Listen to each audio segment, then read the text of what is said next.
They spoke about intent, right intent. They spoke about right kind of thoughts, emotions, attitudes, and to some extent actions. There is no consciousness in this. If we are understanding that the way we think, feel and act is our consciousness, no. It is like we are mistaking a plant, we are mistaking the flower for the soil. We are mistaking expressions for the source. This is something that's happening everywhere, not just here. People think by changing attitudes, their consciousness will change. No. By changing attitudes, certain actions will change.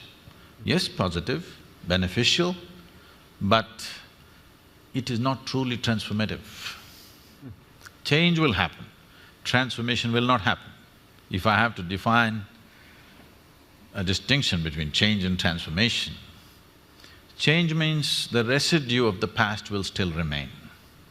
A transformation means nothing of the past will remain, which is what is needed today if you want to create a new world, if you want a new generation to have a fresh life. It's been expressed in so many ways.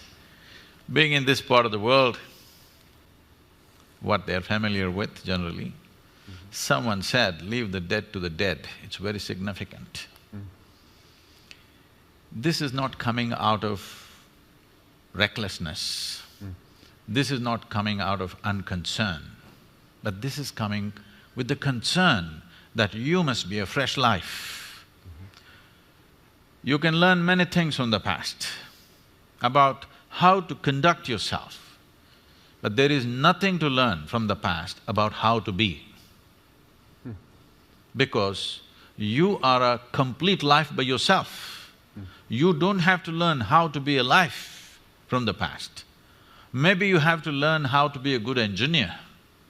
Maybe you have to learn how to be something else in the society from the past, but you don't have to learn how to be a life from the past, because past has nothing to do with this. This is a fresh life and this is a complete life. Consciousness is that dimension which is the very source of who we are. Our intentions, our actions, our thoughts and our attitudes are a consequence of that. Or in other words, we are trying to fix the consequence without fixing the source. Now all these distinctions of variety of things that they said, gender discriminations, racial discriminations, every kind, okay? Somebody is a Hindu, somebody is a Muslim, somebody is a Googler, it becomes a religion after some time, believe me. Second generation, they will become a religion by themselves. Yes. I'm saying, you see a football match going on, it's like a religion, two different clubs. They're willing to fight and kill each other. It's just a game. So, where does this come from? See, the nature of being human is this. If you give me 2 minutes. See, there are 4 dimensions of our mind. In modern societies, the nature of our education has constipated our mind in such a way because we are just largely using just one dimension, which we call as the intellect. The other dimensions of mind, if I have to use Indian terminology, it means buddhi, ahankara, manas and chitta.